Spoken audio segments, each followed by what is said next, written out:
안녕하세요. 오늘도 사연살롱을 찾아주셔서 감사합니다. 저는 지금 한남동에서 가족들과 단란하게 살고 있으면서 한 가게의 사장님으로 일하고 있는 여자입니다.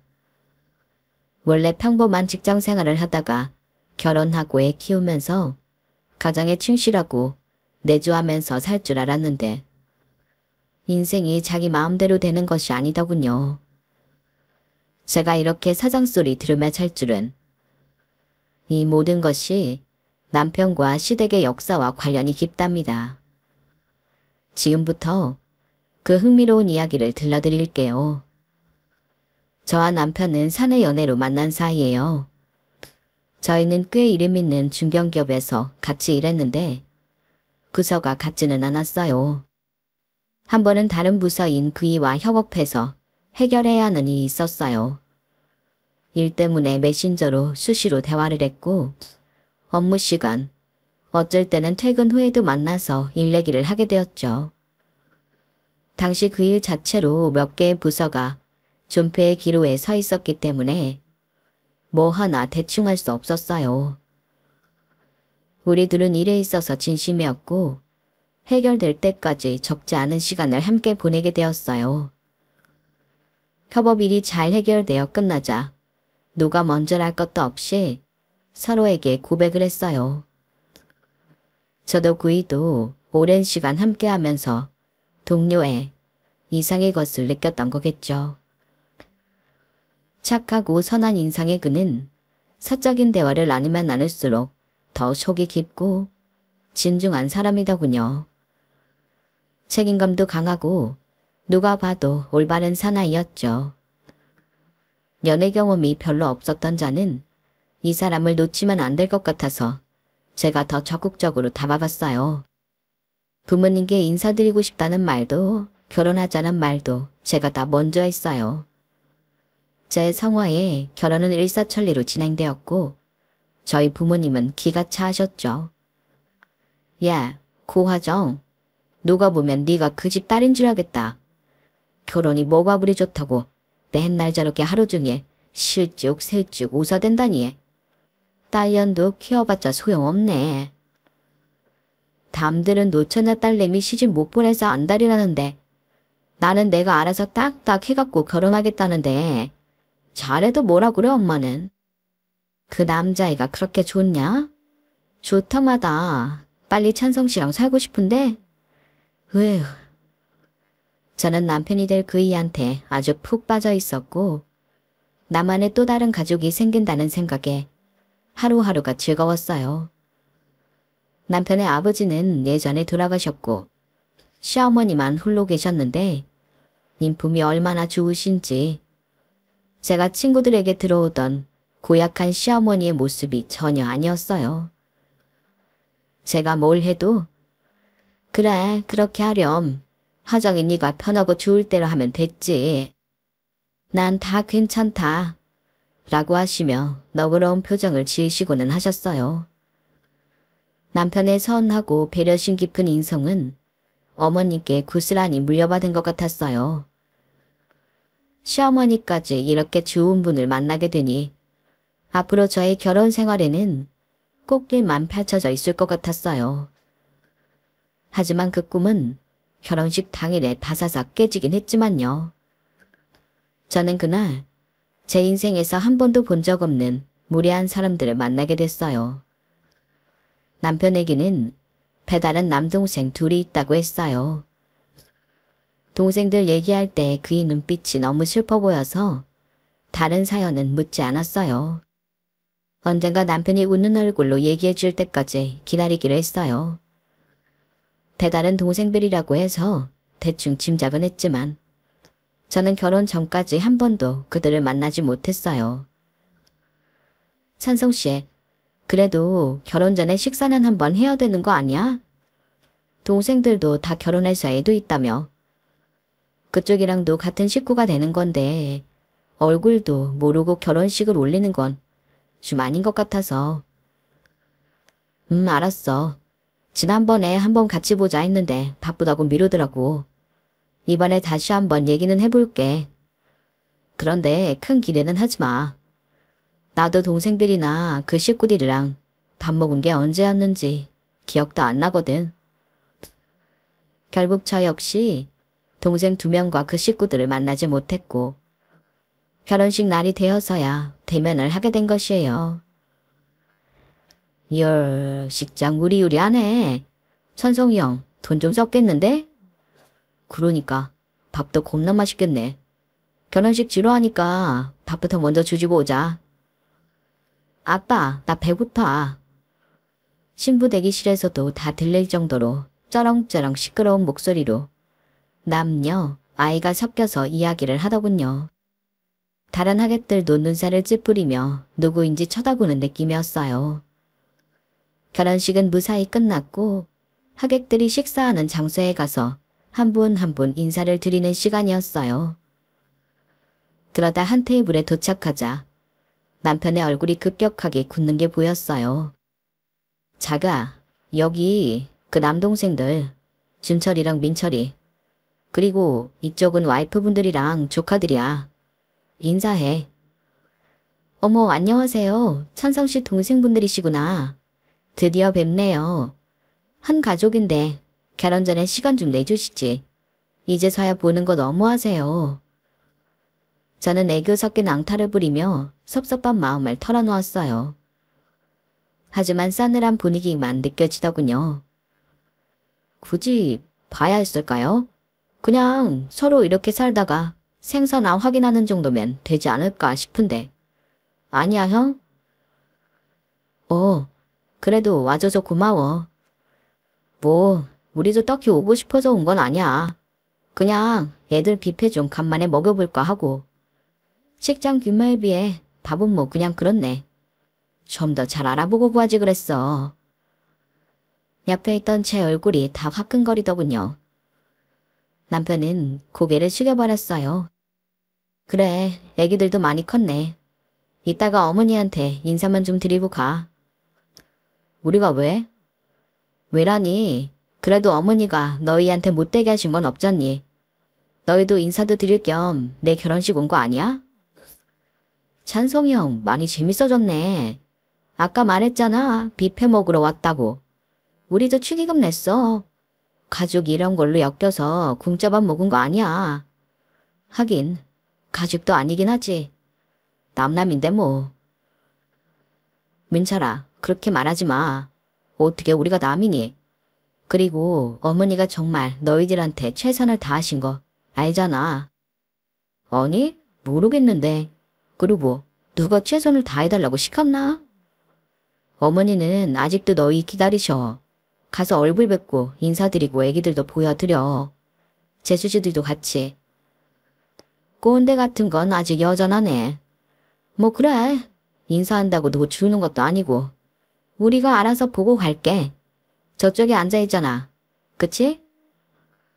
제게는 2명의 서방님과 2명의 동서, 조카들까지 새로 생긴 가족 구성원 치고는 너무 험악한 분위기였어요. 전 남편 옆에서 눈치만 보면서 어색하게 서 있었어요. 2 동서들조차 팔짱을 끼고 등받이 기대고 앉아서 저희 부부를 올려보더군요. 그 어느 누구의 입에서도 결혼을 축하한다는 말은 듣지 못했어요. 갑자기 2 남동생이 벌떡 일어나더니 혼주석에 계신 어머님께 저벅저벅 걸어갔어요. 아이고, 얘 누구십니까? 당영실 여사님 아니십니까? 아니, 준철이랑 민철이 아니니? 네, 저희가 여기 있어서 놀라셨나 보네요. 아무리 친아들이 아니지만 그래도 이런 경조사에 초대는 해주시지 그랬어요. 내가 너희를 얼마나 찾았는데 어디 있다가 온 거니?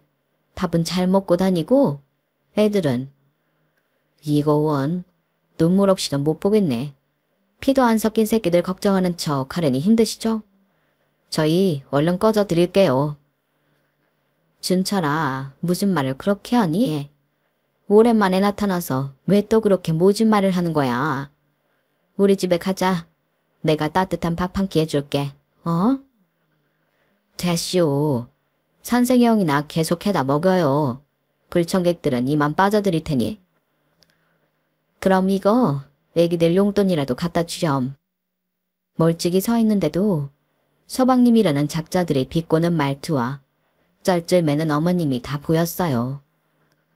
제 앞에 동서들은 그 모습을 보면서 낄낄대고 있었고요.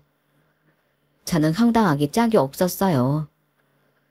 도대체 뭐 이런 무례한 사람들이 있는지, 남편과 시어머니는 또 왜 아무 말도 못하는 건지.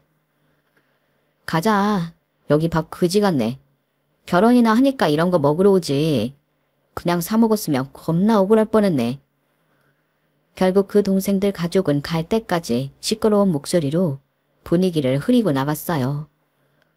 나가고 나서 다른 하객들의 수군거림이 다 들리더군요. 남편은 어색한 미소를 지으며 다른 테이블을 계속 돌면서 인사를 했고, 저 멀리 계신 어머니는 심통한 표정으로 앉아 계셨어요. 이게 도대체 무슨 상황인지 파악이 안 되더군요. 결혼식이 다 끝나고 피곤한 몸을 이끌고 집으로 돌아왔어요. 하지만 마무리해야 할 일이 있었죠. 자기야, 나 계속 궁금해서 죽는 줄 알았어. 그 배다른 동생들 도대체 뭐야? 축하를 해주러 온 게 아니라 회방 놓고 진상짓 하러 온 거던데. 얘기 좀 해봐. 자기랑 어머니가 그 사람들한테 뭐 잘못한 거 있어? 왜 그렇게 죄인처럼 그런 건데? 우선 장인어른이랑 장모님께 죄송하다고 꼭 좀 전해들어. 나한테 묻고 싶은 게 많으신 얼굴이시던데 그냥 보내드렸잖아. 우선 죄송하다고 말씀드리고 나중에 내가 다 설명하겠다고. 어디서부터 얘기를 해야 할까? 빨리 얘기해봐. 사실 어머니나 나는 두 동생들한테 못되게 한 건 추호도 없어.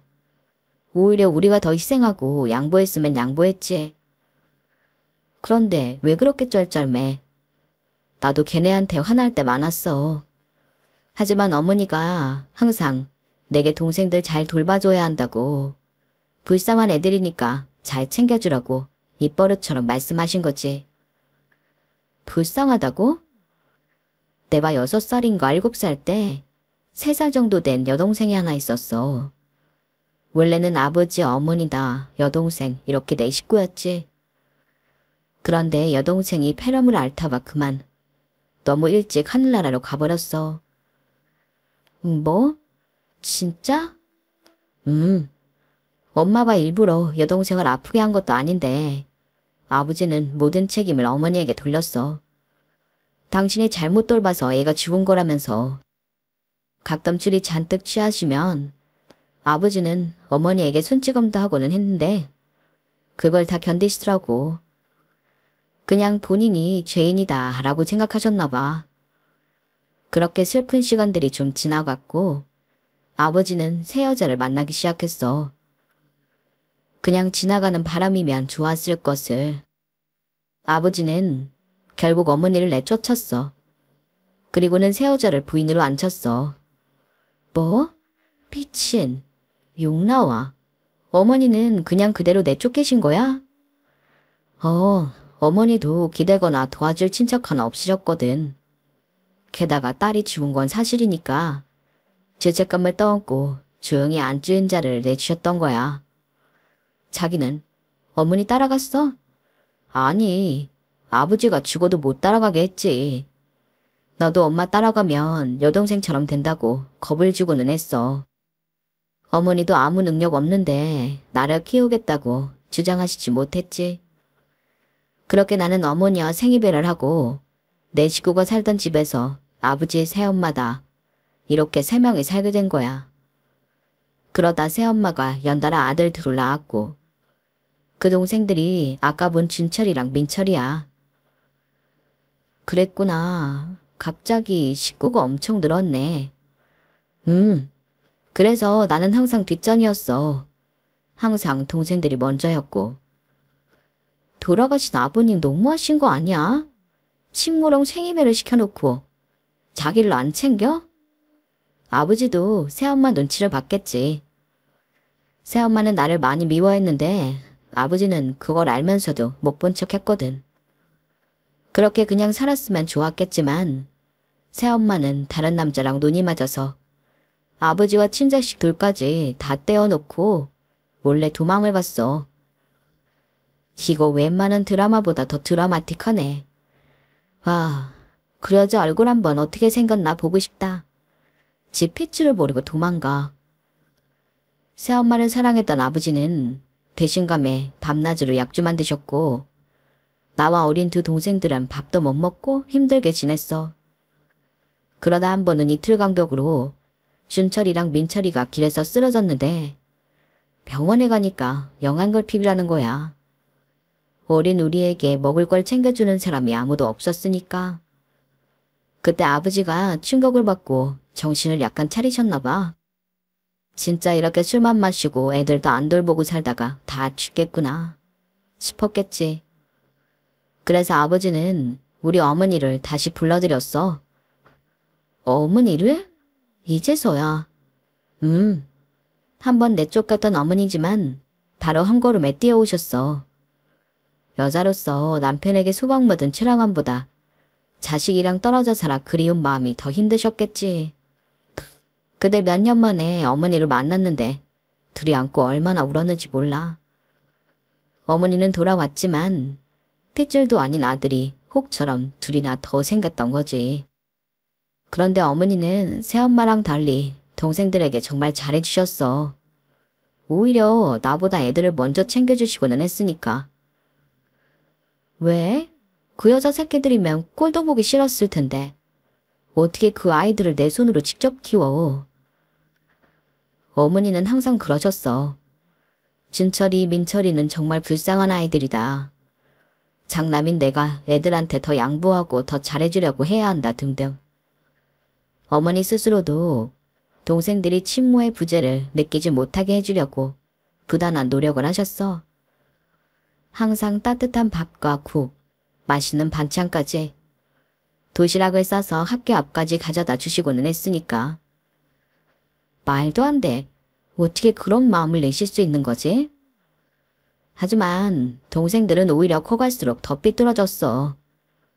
어머니한테 대들거나 반항하는 건 물론이고 자신들을 때리는 나쁜 계모처럼 얘기해 동네 사람들한테 손가락질도 받게 했으니까. 어머니가 그렇게 잘을 해줬는데 왜? 은혜를 원시로 갚는 격이네. 도대체 왜 그랬대? 그건 나도 잘 모르겠어.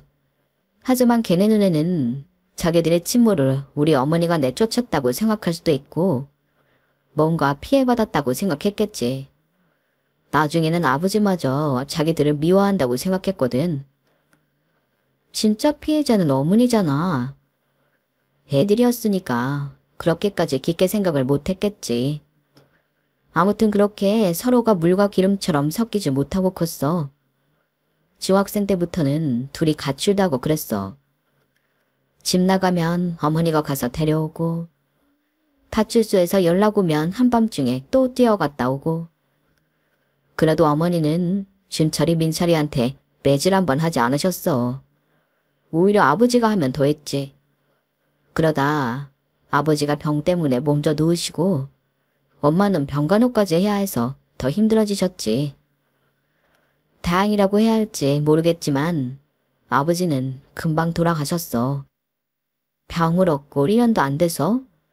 그리고 아버지가 당시 그나마 조금 갖고 있던 돈이 있었는데 당신도 내쫓았다가 다시 데려와 고생만 시킨 게 미안했는지 그걸 다 엄마한테 주고 가셨어.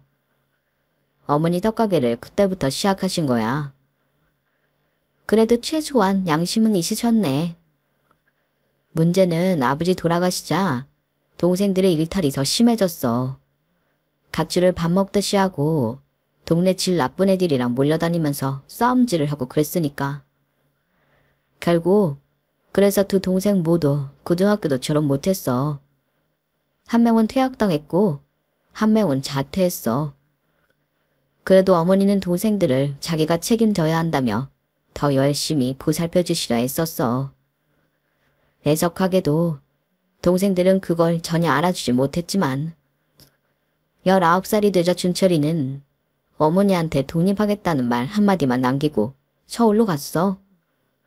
민철이 역시 몇 달 뒤에 형을 따라갔고 당 보증금 하라면서 어머니가 준 돈은 받아가더라. 그리고 그 이후로 걔네 소식은 아주 드문드문 들었어. 일한다더라, 결혼한다더라 등등. 준철이는 서울로 떠난 후 고향에 딱 2번 왔다 갔었어. 한 번은 어머니와 나에게 결혼할 거라고 알려주러 온 것도 아니고 이미 결혼도 했고 애도 있다 라는 통보를 하러 왔었고, 다른 한 번은 이쪽에 무슨 서류를 떼러 왔었다나 뭐라나. 이 정도면 얼마나 서로가 연락을 안 하고 살았는지 감이 오지? 서울로 상경한 2 형제는 같이 중고차 사업에 뛰어들었고 운이 좋았는지 자리 잡기까지 그다지 오랜 시간이 걸리지 않았다고 하더군요. 돈이 원하는 대로 벌리자 사업을 계속 확장해 나갔고, 그러는 도중에 결혼도 하고 아이도 낳았다는 거예요. 첫째 동생인 김준철의 아내는 어이없게도 같은 가출팬 중에 한 명이었어요.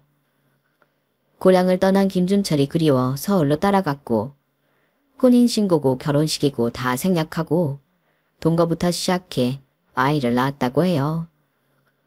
어쩐지 아이가 꽤 커 보이더라고요.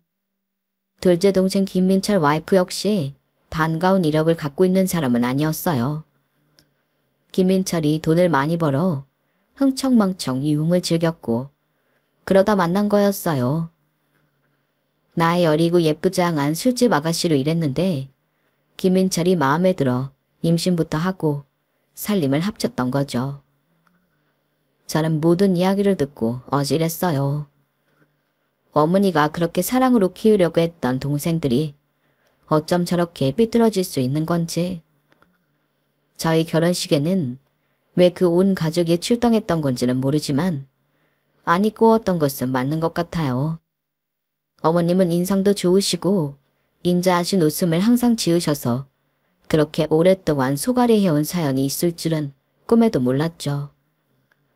그 사이에서 장남이라는 이유로 친하지도 않은 동생들을 건사하며 어머니에게도 잘해드리려 했던 남편을 생각하니 가슴이 애렸어요. 이제는 제 가족이 되었으니 제가 더 잘해주고 잘 챙겨드리고 싶다는 마음이 마구 솟았어요. 남편 어머니와 머리를 맞대고 의논한 결과 제가 회사를 그만두고 어머니의 가게를 도와드리기로 했어요. 저희 집에서도 너무 좋아해 주셨고요. 어머니의 떡거기는 워낙 유명하기도 했고 입소문도 많이 타 손님이 많지만 연세가 어느 정도 있으신 어머님 혼자 계속 이끌고 가기에는 무리가 있다고 판단했거든요. 저 역시 아이를 갖게 되면 조금 더 유동적인 일을 해야겠다고 생각하고 있던 찰나였죠. 저는 퇴사를 하고 어머님 옆에서 떡 기술을 배우기 시작했어요. 배우다 보니 재미있고 의외로 저와 맞는 부분도 많았어요. 저는 매일 가게에서 어머니에게 떡도 배우면서 저녁에는 제가 제빵 학원도 등록해 2 가지를 병행하기 시작했어요. 떡과 빵, 과자류는 매우 다른 듯하지만 같은 점도 많아 나중에 반드시 활용할 수 있는 부분이 있을 거라 생각했거든요. 밤낮으로 가게와 학원을 다니며 몸은 힘들었지만 그때만큼 무언가를 재미있게 해본 적이 없었던 것 같네요. 하루는 제빵 학원을 마치고 11시쯤 피곤한 몸을 이끌며 집에 가려고 나설 때였어요. 학원이 약간 번화가 안쪽에 있는데 시끄러운 주점들 사이에서 나오는 2 명의 여자가 눈에 띄었어요. 혹시 준철, 민철 서방님들 뭐라고 해야지? 동서? 짧은 스커트에 어깨가 훤히 다 드러나는 옷을 입은 2 여자가 신경질적으로 저를 뒤돌아보더군요. 누구? 아, 저 그 김찬선 씨랑 결혼한 고화정이에요. 그때 결혼식장에서 뵀었는데 기억 안 나세요? 아, 그때 그 결혼식? 신부화장 벗겨 나오니까 못 알아볼 뻔했잖아요. 네, 그럴 수도 있겠네요. 그런데 이 밤중에 여기는 웬일이세요? 거기다 여기랑은 안 어울리게. 그런 후주오그랑 트레이닝복 차림으로. 저 여기 근처 제빵학원 다니고 있거든요. 오늘 좀 더 늦게 끝나서 이제 집에 가는 길이에요. 아, 그러시구나. 그런데 두 분은 제가 동서라고 부르는 게 맞죠? 동서들은 어디 가는 길이에요? 동서? 아, 그치 왜 이렇게 웃기냐? 저희는 술 마시러 가요. 오늘은 애들은 다 애아빠들이 봐준다 그래서 사이 좋은 우리 형님이랑 동서랑 술 마시러 나왔어요. 둘 다 어린 나이도 비슷하고 가깝게 지내서 그런지 매우 친해 보였어요. 생긴 것도 형님과 동서가 아닌 친자매같이 많이 닮았더군요. 그러시구나. 그럼 동서들 술 잘 마시고 재미있게 놀아요. 다음에 또 기회 되면 만나요. 시간 괜찮으면 같이 한잔 하실래요? 네? 저요? 네, 그쪽이요. 아니지. 뭐라고 불러야 되지? 형님? 맞네. 형님. 저를 부르는 형님 소리가 뭐가 웃긴지 둘은 계속 키득키득거리며 짓궂은 얼굴을 보이더군요. 결국 어린 두 동서들과 저는 근처 술집에서 함께 자리하게 되었어요. 형님은 몇 살이에요? 저는 35살이요. 동서들은 나이가 어떻게? 형님 늙은이네. 이쪽은 24살, 저는 27살이요. 아, 그러시구나. 이렇게 꾸미고 다니니까 둘 다 아가씨 같아요. 누가 애엄마라고 생각하겠어요. 그런 얘기 많이 들어요. 사실 우리 둘이 다니면 헌팅도 많이 들어오고 그래요. 오늘 형님 때문에 우리가 헌팅 다 포기한 거예요. 도대체 유부녀에다가 애들까지 있는 여자들이 무슨 헌팅 타령을 그렇게 하는지 제 상식으로는 이해할 수가 없더군요. 그건 그렇고 이 집안 머리 아픈 얘기는 다 들으셨죠? 뭐가 그렇게 복잡해. 본부인을 내쫓았다가 다시 들어왔다가. 맞아. 나도 죽었다는 아버님 얘기만 들었지 완전 별로야. 민철 오빠랑 준찬 아주버님이 그 다른 엄마가 낳은 자식이랬죠? 아, 가정사 한번 진짜 더럽다. 제 앞에서 그녀들은 말도 거침없이 하더군요.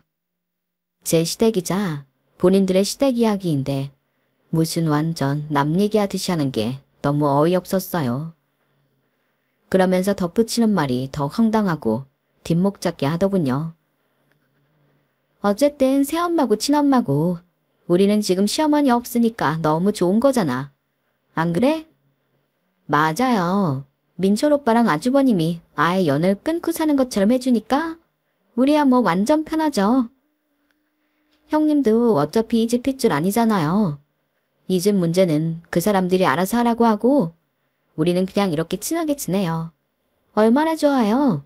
씹을 사람도 많고. 씹어요? 그냥 결혼만 했다 뿐이지. 형님네 남편이나 내 남편이나 여기 민철 서방님네 일인데 우리까지 끼어들 필요 없잖아요. 원래 다 같이 아는 사람 씹는 게 제일 재밌는 거잖아요.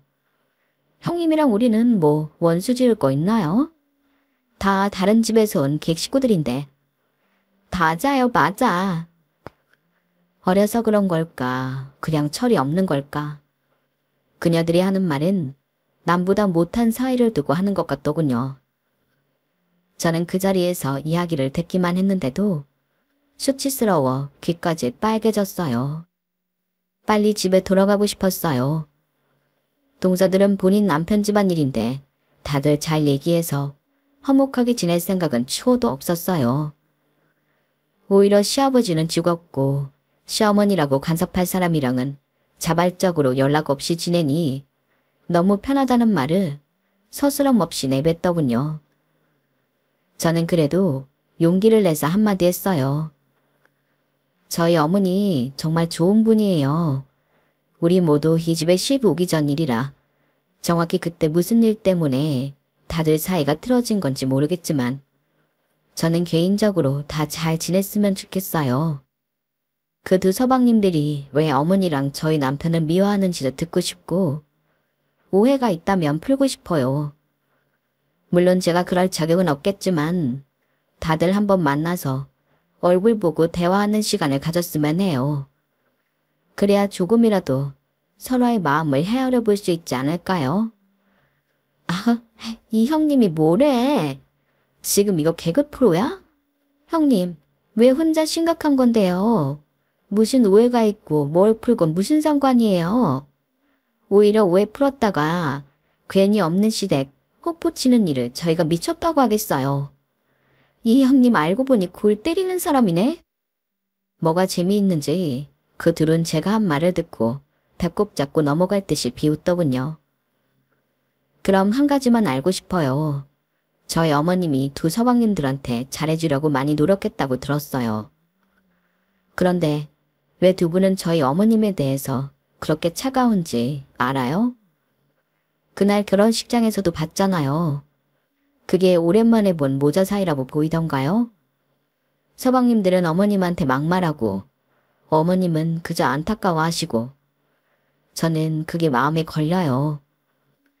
형님, 마음에 걸릴 것도 세고 셌네요. 뭘 그렇게 착한 척을 해요. 우리도 왜 사이가 그렇게 됐는지 정확히 모르고 궁금하지도 않아요. 됐어요? 그때 서방님들을 만난 이후로 어머님 얼굴이 많이 어두워지셨어요. 그럼 오해 풀고 말고 이런 거 다 제쳐두고 이번 돌아오는 명절 때 한 번만이라도 다 같이 모여서 밥 먹는 게 어때요? 말 안 통하는 사람 여기 하나 더 있네. 그러니까 저희가 왜 그런 좋은 일을 해서 긁어부스럼을 만들겠냐고요. 저희는 지금까지 시댁의 식자랑 하나도 연이 없어서 너무 편했다니까요. 명절에 밥, 준철 씨가 밥상 없지는 않으면 다행일걸요? 형님 때문에 실맛 떨어지는 것 같아요. 계속 그런 쓸데없는 이야기 하려면 그냥 가세요. 두 동서에게 제 말은 씨알도 먹히지 않더군요. 다시 한번 서방님들의 수준과 여자굴은 안목을 알 것 같더군요. 저는 먼저 일어나 집으로 향했어요. 집으로 걸어가는 길, 머리가 복잡해지고 가슴이 먹먹해졌어요. 이건 정말 내가 끼어들 일이 아닌 건가? 하지만 어머님과 남편의 슬픈 얼굴을 보고 있으면 뭐라도 해야 할 것 같아. 이제는 내 가족이니까. 그들이 행복해야 나도 행복한 거니까. 하지만 하늘도 무심하시지. 많은 고난을 겪어온 우리 시어머니를 끝까지 가만두지 않더군요. 어느 날 퇴근한 남편이 멍한 채로 들어오더니 곧장 울음을 터뜨렸어요. 자기야, 왜 그래? 갑자기 왜 울어? 하정아, 어떡하면 좋아. 어머니가 3개월도 안 남았대. 뭐?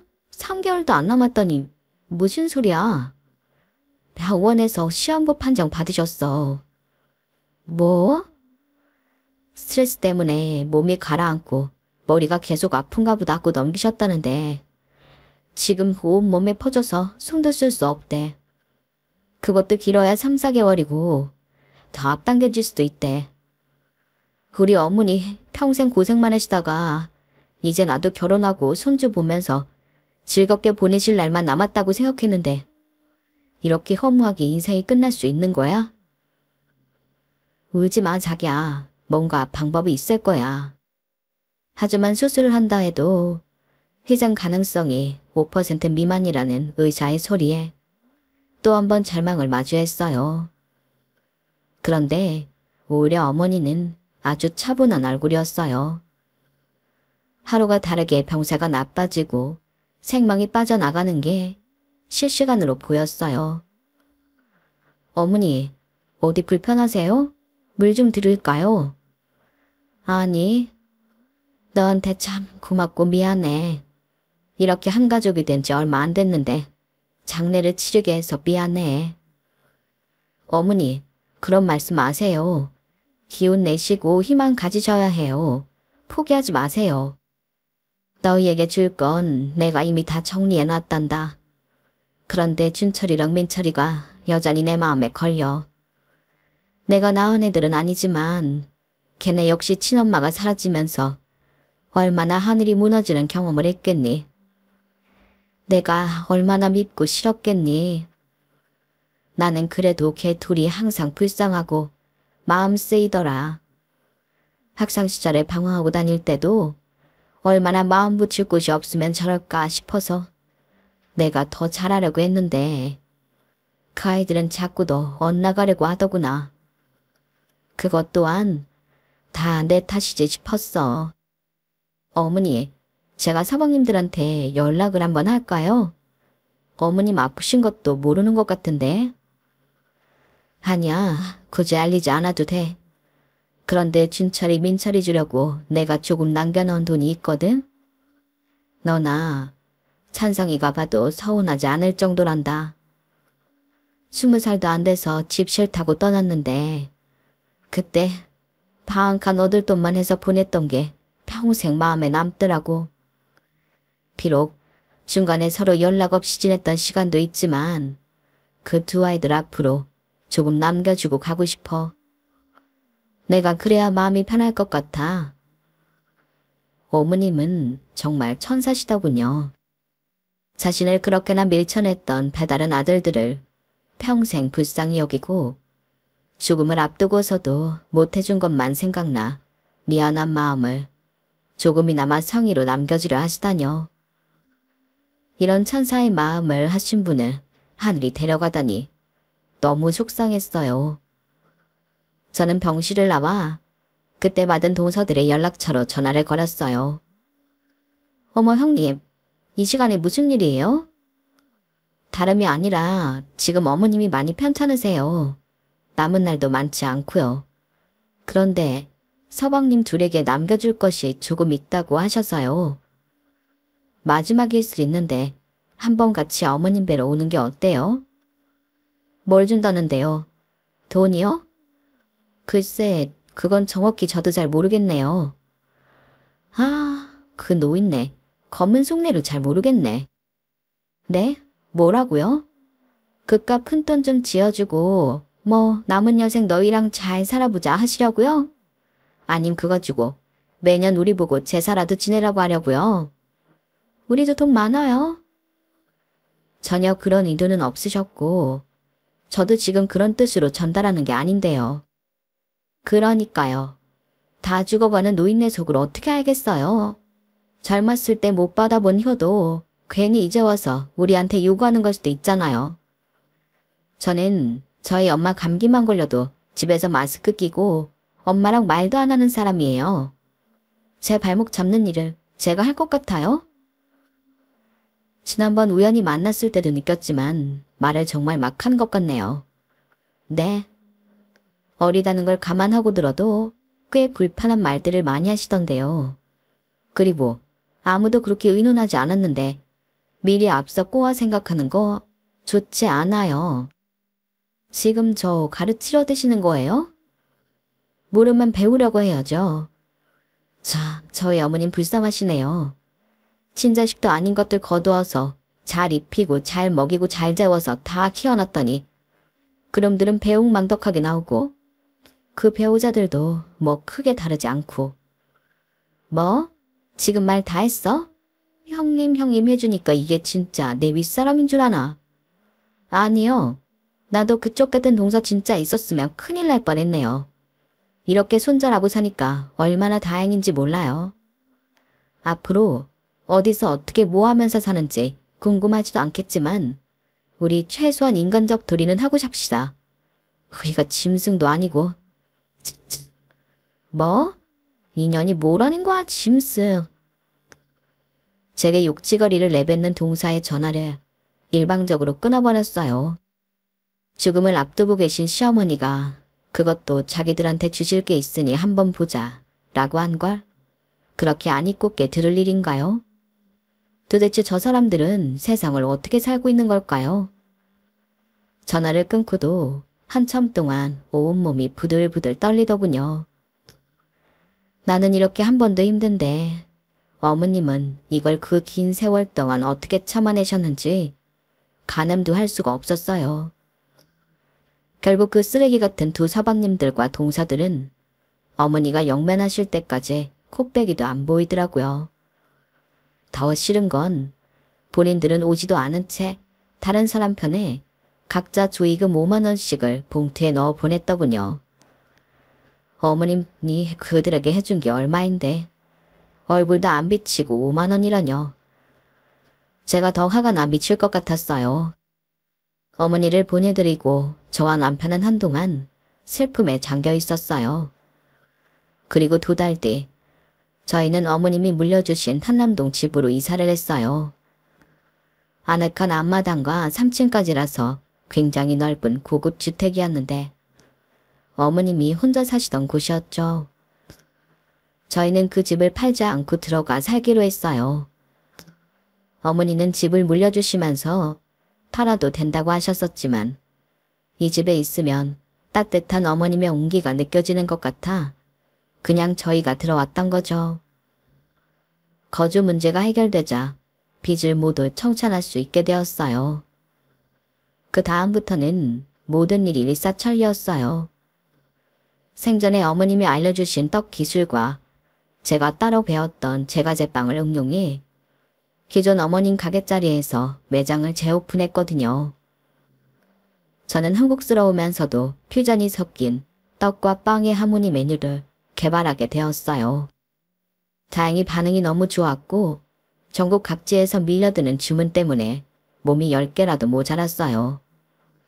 배달만 하지 말고 매장을 오픈해달라는 요구가 쇄도하면서 옆 건물에 자리에서 먹을 수 있는 카페를 지금 리모델링하고 있고요. 남편 역시 회사를 그만두고 제 일을 도와주고 있으니 말 안 해도 아시겠죠.